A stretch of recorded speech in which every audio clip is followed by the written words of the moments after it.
Seat पर मतदान के बाद अब एसपी प्रत्याशी तेज प्रताप यादव ने सरकार पर हमला बोला है और बीजेपी नेताओं और प्रशासन पर बूथ डंपिंग के आरोप लगाए गए हैं। जीत जो है बहुत ही अच्छी जीत होगी जनता ने, क्योंकि चुनाव लड़ा है, लेकिन शासन प्रशासन का जो रवैया था और लगातार धांधली हुई पूरा दिन। भाजपा के कई नेता जो इस विधानसभा के नहीं थे, जिनके पास कोई पास नहीं था, किसी प्रकार की कोई परमिशन नहीं थी, उसके बावजूद दिन भर गाड़ियां लेकर घूमते रहे और लोगों के साथ मारपीट की। कई पोलिंगों पर गांगसी पोलिंग है, वहाँ पर भाजपा के चेयरमैन हैं, उन्होंने मारपीट की, पोलिंग डंप करने का प्रयास किया। रानीपुर गांव में एक गंभीरा गांव वहाँ पर, और उसके अलावा तमाम पुलिसकर्मियों ने भाजपा के एजेंट की तरह काम किया, लोगों पर दबाव बनाया वोट डालने का, और कुछ जगह पोलिंग डंप कराने में सहयोग भी पुलिस के लोगों ने किया। हम लोगों ने इलेक्शन कमीशन को शिकायत दी है, पोलिंगों के नाम दिए हैं और उन सभी अधिकारियों को भी नाम दिए हैं जिन्होंने इस चुनाव में धांधली करवाने का प्रयास किया और भाजपा का साथ दिया। लेकिन जनता यहाँ की बहुत जागरूक है और मुझे पूरी उम्मीद है बड़े अंतर से समाजवादी पार्टी चुनाव जीतेगी।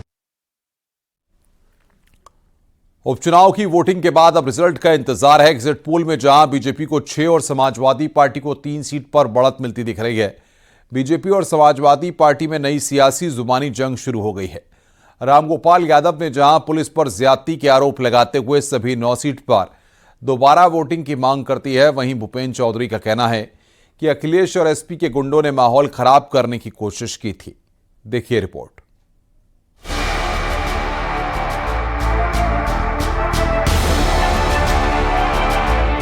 यूपी की 9 विधानसभा सीटों पर हुए उपचुनाव की वोटिंग के बाद अब रिजल्ट का इंतजार है। 9 सीटों की टक्कर में किसके पाले में कितनी सीट आएगी, ये जल्द सामने आ जाएगा। वहीं न्यूज 18 के महा एग्जिट पोल में बीजेपी प्लस 6 सीटों पर बढ़त बनाती दिख रही है। वहीं समाजवादी पार्टी 3 सीटों पर जीत की संभावना तलाशती दिख रही है। मैट्राइज के चुनावी विश्लेषण की माने तो बीजेपी को 7 सीट मिल रही है, वहीं समाजवादी पार्टी को सिर्फ 2 सीट पर बढ़त मिलती दिख रही है। करहल पर कांटे की टक्कर है। वहीं टाइम्स नाउ के मुताबिक भी बीजेपी 6 तो समाजवादी पार्टी 3 सीट पर बढ़त बनाती दिख रही है। ये सीटें हैं गाजियाबाद, कटहरी, फूलपुर, खैर, मझवा, मीरापुर, करहल, कुंदरकी, सीसामऊ। उपचुनावों पर वोटिंग के बाद समाजवादी पार्टी के महासचिव प्रोफेसर रामगोपाल यादव ने 9 विधानसभा सीटों पर उपचुनाव को रद्द करने की मांग की है। रामगोपाल यादव ने चुनाव आयोग से मांग की है कि ये चुनाव रद्द कर अर्धसैनिक बलों की निगरानी में दोबारा चुनाव करवाए जाएं। रामगोपाल यादव का आरोप है कि ये चुनाव समाजवादी पार्टी और बीजेपी के बीच नहीं, बल्कि समाजवादी पार्टी और अफसरों के बीच हुए हैं। उन्होंने पुलिस पर ज्यादती के आरोप लगाए। रामगोपाल यादव ने कहा कि मीरापुर, कुंदरकी, सीसामऊ में मुस्लिम मतदाताओं को बंदूक की नोक पर वोट डालने से रोका गया। फोर्स को ये निर्देश थे कि किसी भी मुसलमान को और समाजवादी पार्टी के वोटर को वोट न डालने देना।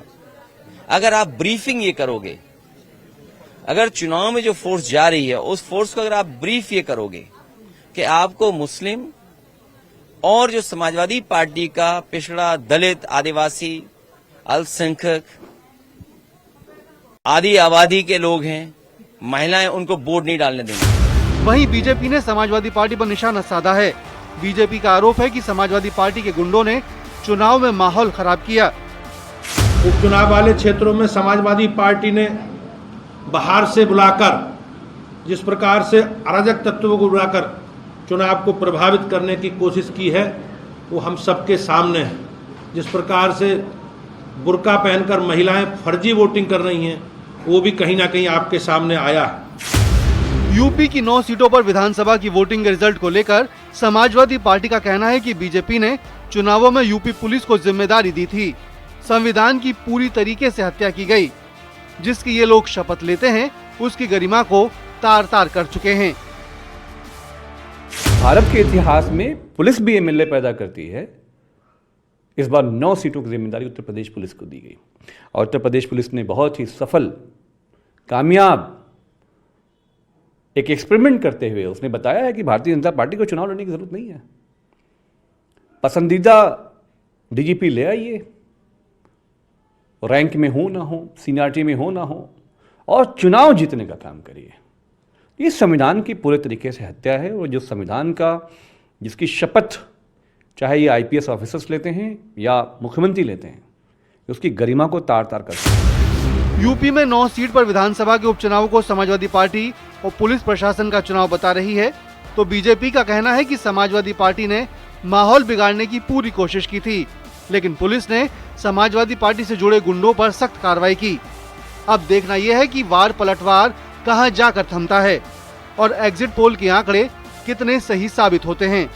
न्यूज़ 18 के लिए ब्यूरो रिपोर्ट।